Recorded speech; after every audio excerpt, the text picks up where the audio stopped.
Silicon ಸಿಟಿಯಲ್ಲಿ ಬೆಚ್ಚಿ ಬೀಳುವಂತಹ ಒಂದು ಕೊಲೆ ಆಗಿದೆ. ಅದರಲ್ಲೂ ಕೂಡ ಲಿವ್ ಇನ್ ರಿಲೇಶನ್ಶಿಪ್ ಬೇಡ ಮಗಳೇ, ಅದು ಸರಿಯಲ್ಲ ಅಂತ ಹೇಳಿದ್ದೆ ತಪ್ಪು. ಇಡೀ ಕುಟುಂಬವನ್ನೇ ಆಕೆ ಖುದ್ದು ತಮ್ಮ ತಂದೆ ತಾಯಿ ತಂಗಿಯನ್ನ ಕೊಂದು ಹಾಕಿದ್ದಾಳೆ. ಲಿವ್ ಇನ್ ರಿಲೇಶನ್ಶಿಪ್ ವ್ಯಾಮೋಹಕ್ಕೆ ಮೂವರು ಬಲಿಯಾಗೋಗಿದ್ದಾರೆ. ಈಗ ಪ್ರಿಯಕರನ ಜೊತೆ ಸೇರಿ ಹೆತ್ತ ತಂದೆ ತಾಯಿಯ ಬರ್ಬರ ಹತ್ಯೆ ಆಗಿದೆ. ತಂದೆ ತಾಯಿಯನ್ನೇ ಚಾಕುವಿನಿಂದ ಚುಚ್ಚಿ ಕೊಂದಿದ್ದಾಳೆ ಮಗಳು. ಕಾರಣ ಲಿವ್ ಇನ್ ರಿಲೇಶನ್ಶಿಪ್ ಬೇಡ ಅಂತ ಹೇಳಿದ್ದು. ಮನೆಯೊಳಗೆ ನಡೆದಿದೆ ರಕ್ತಪಾತ. ಮೂವರ ಕುತ್ತಿಗೆ ಸೀಳಿ ವಿಕೃತಿಯನ್ನ ಮೆರೆದಿದ್ದಾರೆ. ಪ್ರೀತಿಯನ್ನ ವಿರೋಧ ಮಾಡಿದ್ದಕ್ಕೆ ಇಡೀ ಸಂಸಾರಕ್ಕೆ ಕೊಳ್ಳೆ ಇಟ್ಟಿರುವಂತ ಪಾಪಿ. ಖಾಕಿ ಇತಿಹಾಸದಲ್ಲಿ ಅತ್ಯಂತ ಆಘಾತಕಾರಿ ಕ್ರೈಮ್ ಸ್ಟೋರಿ ಬಯಲಾಗಿದೆ. ಹೆತ್ತವರ ಪ್ರಾಣ ತೆಗೆಯಲು ಪ್ರಿಯಕರನಿಗೆ ಸಾಥ್ ಕೊಟ್ಟಿದ್ಲು ಖುದ್ದು ಮನೆ ಮಗಳು. ಹೀಗೆ ಕಾರಣ ಏನು ಅಂತಂದ್ರೆ ಲಿವ್ ಇನ್ ರಿಲೇಶನ್ಶಿಪ್ ಬೇಡ ಅಂತ ಹೇಳಿದ್ದಷ್ಟೇ. ಇದೇ ಕಾರಣಕ್ಕೆ ಈ ರೀತಿಯಾಗಿ ಬರ್ಬರವಾಗಿ ಹತ್ಯೆ ಮಾಡಲಾಗಿದೆ. ಬಾಯ್ ಫ್ರೆಂಡ್ ಜೊತೆ ಸೇರಿ ಕೊಲೆಯನ್ನು ಮಾಡಿದ್ದಾರೆ. ಅದರಲ್ಲೂ ಕೂಡ ಲಿವಿಂಗ್ ರಿಲೇಶನ್ಶಿಪ್ ಬೇಡ ಅಥವಾ ಆ ಒಂದು ಸಂಬಂಧ ಸರಿಯಲ್ಲ, ಹುಡುಗ ಸರಿಯಲ್ಲ ಅಂತ ಹೇಳಿ ಅದೇ ಫ್ಲಾಟ್ ಹತ್ರ ಹೋಗಿ ತಂದೆ ತಾಯಿ ಮತ್ತೆ ತಂಗಿ ಹೋಗಿ ಬುದ್ಧಿವಾದ ಹೇಳಿರ್ತಾರೆ. ಎಷ್ಟೇ ಆಗಿದ್ದು ತಪ್ಪು, ಬುದ್ಧಿವಾದ ಹೇಳಿದೆ ತಪ್ಪಾಯ್ತು. ಅಲ್ಲೇ ಪ್ರೀ ಪ್ಲಾನ್ ಕೂಡ ಮಾಡ್ಕೊಂಡಿದ್ರಂತೆ ಮುಂಚಿತವಾಗಿಯೇ ಗರ್ಲ್ ಫ್ರೆಂಡ್ ಮತ್ತೆ ಬಾಯ್ ಫ್ರೆಂಡ್ ಅಂತಂದ್ರೆ ನಮ್ಮ ಒಂದು ಸಂಬಂಧಕ್ಕೆ ಏನಾದರೂ ಅಡ್ಡಿ ಮಾಡಿದ್ರೆ ನಮ್ಮ ಕುಟುಂಬದವರು ಅವರನ್ನ ಮುಗಿಸ್ಬೇಕು ಅಂತ ಹೇಳಿ ಅವರು ಈಗಾಗಲೇ ಪ್ಲಾನಿಂಗ್ ಅನ್ನ ಮಾಡ್ಕೊಂಡಿದ್ರು. ಅದಾದ ನಂತರ ಬುದ್ಧಿಮಾತು ಹೇಳಿದಾರಷ್ಟೇ, ಬೇಡ ಇದು ಸರಿಯಲ್ಲ, ಲಿವ್ ಇನ್ ರಿಲೇಶನ್ಶಿಪ್ಪು ಸರಿಯಲ್ಲ ಅಥವಾ ಈ ಒಂದು ಸಂಬಂಧವೂ ಸರಿಯಲ್ಲ, ಇದೆಲ್ಲವೂ ಕೂಡ ಬಿಟ್ಟುಬಿಡು ಅಂತ ಹೇಳಿದಷ್ಟೇ. ಇದೇ ಕಾರಣಕ್ಕೆ ಒಂದು ವಿವಾದ ಆಗಿ ಗಲಾಟೆ ಆಗಿ ಚಾಕುವಿನಿಂದ ಇರಿದು ಹತ್ಯೆ ಮಾಡಲಾಗಿದೆ. ಸಿಕೆಹಳ್ಳಿಯ ಅಪಾರ್ಟ್ಮೆಂಟ್ನಲ್ಲಿ ತ್ರಿವಳಿ ಹತ್ಯಾಕಾಂಡಕ್ಕೆ ಒಂದು ಟ್ವಿಸ್ಟ್ ಸಿಕ್ಕಿದೆ. ಚಾಕು ಇರಿದು ಪರಾರಿಯಾಗಲು ಯತ್ನಿಸಿದಂತಹ ಪ್ರಿಯಕರ ಮತ್ತು ಮಗಳು ಸೋಮಸುಂದರ್ ಮತ್ತು ಲಕ್ಷ್ಮಿ ಮಗಳು ಸುಪ್ರಿಯಾ ಬರ್ಬರವಾಗಿ ಹತ್ಯೆ. ತಂದೆ ಸೋಮಸುಂದರ್, ತಾಯಿ ಮತ್ತು ಲಕ್ಷ್ಮಿ ಸುಪ್ರಿಯಾ ಕೊಲೆ ಆಗಿದೆ. ಪ್ರಿಯಕರ ಕೆನತ್ ಜೊತೆ ಸೇರಿ ನರಕ ಸೃಷ್ಟಿ ಮಾಡಿರುವಂತಹ ಕೊಲೆಗಡುಕಿ ಶ್ವೇತಾ. ಸ್ವತಃ ತಂಗಿ ಸುಪ್ರಿಯಾ ಬಿಡಲಲ್ಲಿ ಆ ಪ್ರೇಮ ಪಿಶಾಚಿ ಕೊಲೆಗಡುಕಿ. ಲಿವ್ ಇನ್ ರಿಲೇಶನ್ಶಿಪ್ ಅನ್ನ ಒಪ್ಪದಿದ್ದಕ್ಕೆ ಹೆತ್ತವರ ಒಡಲನ್ನೇ ಸೀಳಿದ್ಲ ಶ್ವೇತಾ ಅನ್ನುವಂಥ ಪ್ರಶ್ನೆ. ತಪ್ಪಿಸಿಕೊಳ್ಳಲು ಯತ್ನಿಸಿರುವಂತಹ ಹಂತಕ ಕೊಲೆಗಡುಕ ಹಿಡೇಮುರಿಗೆ ಈಗ ಪಣತೊಟ್ಟಿದ್ದಾರೆ. ಹಿಡೇಮುರಿ ಕಟ್ಟಲು ಕೆಆರ್ಪುರ ಪೊಲೀಸರಿಂದ ತನಿಖೆ ಚುರುಕಾಗಿದೆ. ಮೃತದೇಹಗಳನ್ನು ಆಸ್ಪತ್ರೆಗೆ ರವಾನಿಸಿ ಹಂತಕರ ಬೆನ್ನತ್ತಿದ್ದಾರೆ ಈಗ ಖಾಕಿ ಪಡೆ. ಹೀಗೆ ಮೊದಲನೇದಾಗಿ ಈ ಒಂದು ಕೇಸನ್ನು ನೋಡಿರುವಂತಹ ಪೊಲೀಸರಿಗೂ ಕೂಡ ಒಂದು ರೀತಿಯಾಗಿ ಶಾಕಿಂಗ್ ಸುದ್ದಿ ಅಂತ ಹೇಳ್ಬೋದು. ಅವ್ರಿಗೂ ಕೂಡ ಶಾಕ್ ಆಗಿದೆ ಈ ಒಂದು ಕ್ರೈಮ್ ಸ್ಟೋರಿ ನೋಡಿ. ಹೇಗಾದ್ರೂ ಮನಸ್ಸಾಯ್ತು ಇವರಿಗೆ ಅಂತ ಹೇಳಿ ಗೊತ್ತಿಲ್ಲ. ಬಾಯ್ ಫ್ರೆಂಡ್ ಏನೋ ಹೊರಗಿನವನೇ ಇರಬಹುದು. ಆದರೆ ಈಗ ಒಂದು ಪ್ರಶ್ನೆ ಎಂತವರೆಗೂ ಕೂಡ ಹುಟ್ಟುತ್ತೆ, ಹೆತ್ತ ತಂದೆ ತಾಯಿಯನ್ನ ಕೊಲ್ಲಿಕ್ಕೆ ಅಥವಾ ಒಡ ಹುಟ್ಟಿರುವಂತಹ ತಂಗಿಯನ್ನೇ ಬರ್ಬರವಾಗಿ ಹತ್ಯೆ ಮಾಡಲಿಕ್ಕೆ ಈಕೆಗೆ ಹೇಗಾದ್ರೂ ಮನಸ್ಸು ಬಂತಪ್ಪ ಅಂತ ಹೇಳಿ ನಿಮಗೂ ಕೂಡ ಪ್ರಶ್ನೆ ಹುಟ್ಟಬಹುದು. ಆದರೆ ಇದು ಸತ್ಯ. ಅದರಲ್ಲೂ ಕೂಡ ಈ ಒಂದು ಸ್ಟೋರಿ ಅಥವಾ ಇವಳೇ ಕೊಲೆ ಮಾಡಿದ್ದಾಳೆ ಅಥವಾ ಬಾಯ್ ಫ್ರೆಂಡ್ ಮತ್ತೆ ಇಬ್ರು ಸೇರಿ ಹತ್ಯೆ ಮಾಡಿದ್ದಾರೆ, ಹೇಗೆ ಇದು ಕನ್ಫರ್ಮ್ ಆಗಿ ನಾವು ಹೇಳಬಹುದು ಅಂತಂದ್ರೆ, ಸೋಮಸುಂದರ್ ಮೃತ ತಂದೆ ಸಾಯೋ ಕೆಲವೇ ಕ್ಷಣ ಮುಂಚೆ, ಸಾಯೋ ಮುನ್ನವೇ ಇನ್ನೇನು ಕೆಲ ಹೊತ್ತಲ್ಲೇ ಅವ್ರ ಪ್ರಾಣ ಹೋಗುತ್ತೆ ಅನ್ನೋಷ್ಟರಲ್ಲಿ ಅವರು ಈ ಒಂದು ಕಥೆಯನ್ನ ಅಥವಾ ಈ ಒಂದು ಸತ್ಯವನ್ನ ಎಲ್ಲ ಬಾಯಿ ಬಿಟ್ಟು ಅದಾದ ನಂತರ ಅವರು ಉಸಿರನ್ನ ಚೆಲ್ಲಿದ್ದಾರೆ.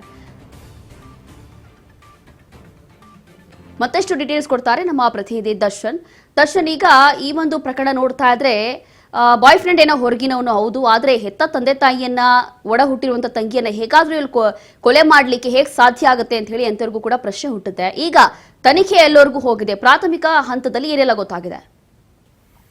ರೋಶಿನಿ, ಬೆಂಗಳೂರಿನ ಕೆಆರ್ಪುರದ ಸೀಗಳ್ಳಿಯ ಅಪಾರ್ಟ್ಮೆಂಟ್ ಒಂದರಲ್ಲಿ ತನ್ನ ತಂದೆ ತಾಯಿ ಜೊತೆಗೆ ತಂಗಿಯನ್ನು ಭೀಕರ ಹತ್ಯೆ ಪ್ರಕರಣಕ್ಕೆ ಸಂಬಂಧಿಸಿದಂತೆ ಇದೀಗ ಆರೋಪಿಗಳ ಪತ್ತೆಗೆ ಸುಮಾರು 6 ತಂಡಗಳನ್ನು ರಚನೆ ಮಾಡಿ ಅವರ ಹುಡುಕಾಟದಲ್ಲಿ ಇದ್ದಾರೆ. ಆರೋಪಿಗಳು ಯಾವ ಕಾರಣಕ್ಕೆ ಈ ಕೃತ್ಯವನ್ನು ಮಾಡಿದ್ದಾರೆ, ವೈಯಕ್ತಿಕ ಕಾರಣಗಳೇನಾದ್ರು ಇದೆಯಾ ಎಂಬ ಅನುಮಾನಗಳು ಇಲ್ಲಿ ಮೂಡ್ತಿದ್ದಾವೆ.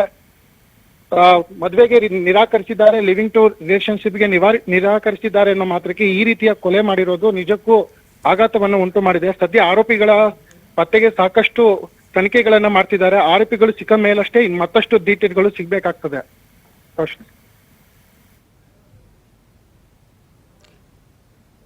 ದರ್ಶನ್, ಈಗ ಪ್ರಾಥಮಿಕ ತನಿಖೆಯಲ್ಲಿ ಈಗ ಆರೋಪಿಗಳು ಎಲ್ಲಿದ್ದಾರೆ ಅಂತ ಹೇಳಿ ಏನಾದರೂ ಗೊತ್ತಾಗಿದೆ ಅಂತಂದ್ರೆ, ಈಗ CCTV ಫುಟೇಜ್ ಸಿಗ್ತಾ ಇದೆ, ಅವರಿಬ್ಬರು ಕೂಡ ಹೊರಗೆ ನಡ್ಕೊಂಡು ಹೋಗ್ತಾ ಇರುವಂತದ್ದು. ಈಗ ಅವರ ತಂದೆ ಎಲ್ಲವೂ ಕೂಡ ಸತ್ಯ ಹೇಳಿದ್ದಾರೆ, ಸಾಯೋ ಮುನ್ನವೇ ಎಲ್ಲವೂ ಹೇಳಿ ಅದಾದ ನಂತರ ಅವ್ರು ಉಸಿರು ಬಿಟ್ಟಿರುವಂತದ್ದು. ಈಗ ಆರೋಪಿಗಳು ಎಲ್ಲಿದ್ದಾರೆ ಅಥವಾ ಏನಾದರೂ ಬೇರೆ ಏನಾದರೂ ಡೀಟೇಲ್ಸ್ ಏನಾದ್ರು ಗೊತ್ತಾಗಿದೆಯಾ ಅಂತ? ರೋಶ್ನಿ, ನಿನ್ನೆ ರಾತ್ರಿ 8:30 ಸುಮಾರಿಗೆ ಈ ಪ್ರಕರಣ ನಡೆದಿರುವಂತದ್ದು. 9 ಗಂಟೆ ವೇಳೆಗೆ ಆರೋಪಿಗಳು ಮನೆಯಿಂದ ಬೇರೊಂದು ಅಪಾರ್ಟ್ಮೆಂಟ್ ಮೂಲಕ ಹೊರ ಹೋಗ್ತಾ ಇರುವಂತದ್ದು CCTV ದೃಶ್ಯಾವಳಿಗಳಲ್ಲಿ ಈಗಾಗಲೇ ಲಭ್ಯ ಆಗಿರುವಂತದ್ದು. ಆರೋಪಿ ಕೊಲೆಗೆ ಅಟ್ಯಾಕ್ ಮಾಡಿದಂತ ಸಂದರ್ಭದಲ್ಲಿ ತಂದೆ ಸೋಮಸುಂದರ್ ಅವರು ಅಪಾರ್ಟ್ಮೆಂಟ್ ಇಂದ ಹೊರ ಬಂದ್ಬಿಟ್ಟು ಈ ಸೆಕ್ಯೂರಿಟಿ ಗಾರ್ಡ್ ಬಳಿ ತಮ್ಮ ಅಳಲನ್ನು ತೋಡ್ಕೊಂಡು ನನಗೆ ಸಹಾಯ ಮಾಡಿ ಅಂತ ಬೇಡ್ಕೊಳ್ತಾರೆ. ಇದೇ ಸಂದರ್ಭದಲ್ಲಿ ಅವರು ಅಲ್ಲಿ ಬಿದ್ದು ರಕ್ತದ ಮಡುವಿನಲ್ಲಿ ಬಿದ್ದು ಒದ್ದಾಡ್ತಿರ್ತಾರೆ.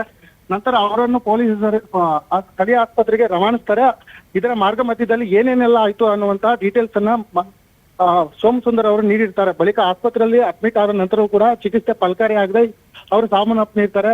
CCTV ದೃಶ್ಯ ಆಧಾರಿತವಾಗಿ ಆರೋಪಿಗಳು ಹೇಗೆ ಆಟೋ ಮೂಲಕ ಹೋಗಿದ್ದಾರೆ ಅಂತ ಹೇಳಲಾಗ್ತಿದೆ. HL ಮಾರ್ಗವಾಗಿ ಬೇರೆ ಭಾಗಕ್ಕೆ ತೆರಳಿದ್ದಾರೆ ಅಂತ ಹೇಳಲಾಗ್ತಿದ್ದು. ಆರೋಪಿಗಳ ಪತ್ತೆಗಂತೂ ಈಗ ಪೊಲೀಸರು ನಾಕಾಬಂದಿ ಹಾಕಿದ್ದಾರೆ. ಆದಷ್ಟು ಬೇಗ ಆರೋಪಿಗಳ ಪತ್ತೆ ಮಾಡಿ ಮತ್ತಷ್ಟು ಡೀಟೇಲ್ಸ್ ಸಿಗಲಿದೆ. Roshni. Yes, thank you Darshan, ನಿಮ್ಮೆಲ್ಲ ಡೀಟೇಲ್ಸ್ಗಾಗಿ. ಹೀಗೆ ಇದೀಗ ಒಂದು ಕಡೆ CCTV ದೃಶ್ಯಗಳನ್ನ ಗಮನಿಸ್ತಾ ಇದ್ದೀವಿ. ಆರೋಪಿಗಳು ಪರಾರಿ ಆಗ್ತಾ ಇರುವಂತಹ ದೃಶ್ಯಗಳು ಇದು. CCTV ಫುಟೇಜ್ ಅನ್ನ ತೆಗೆದಿದ್ದಾರೆ ಪೊಲೀಸ್ ಅವರು.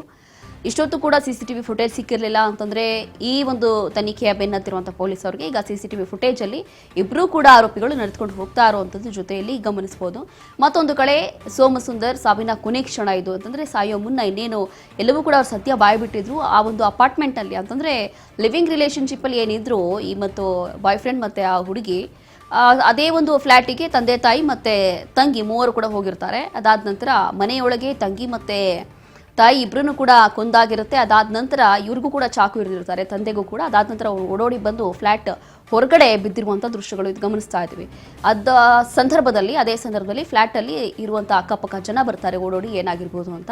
ಆ ಟೈಮಲ್ಲಿ ಇದೆಲ್ಲವೂ ಕೂಡ ಅವರು ಬಾಯ್ಬಿಟ್ಟಿದ್ದಾರೆ, ಸತ್ಯವನ್ನು ಹೇಳಿದ್ದಾರೆ. ಈ ರೀತಿಯಾಗಿ ಆಗಿದೆ, ಹಾಗಾಗಿ ನನ್ನ ಹೆಂಡತಿ ಮತ್ತೆ ನನ್ನ ಸಣ್ಣ ಮಗಳನ್ನ ಇಬ್ಬರು ಸೇರಿ ಕೊಲೆ ಮಾಡಿದ್ದಾರೆ, ನನಗೂ ಕೂಡ ಚಾಕು ಇರಿದ್ದಾರೆ ನೋಡಿ ಅಂತ ಹೇಳಿ ಅವರು ಬಾಯ್ಬಿಟ್ಟಿದ್ದಾರೆ.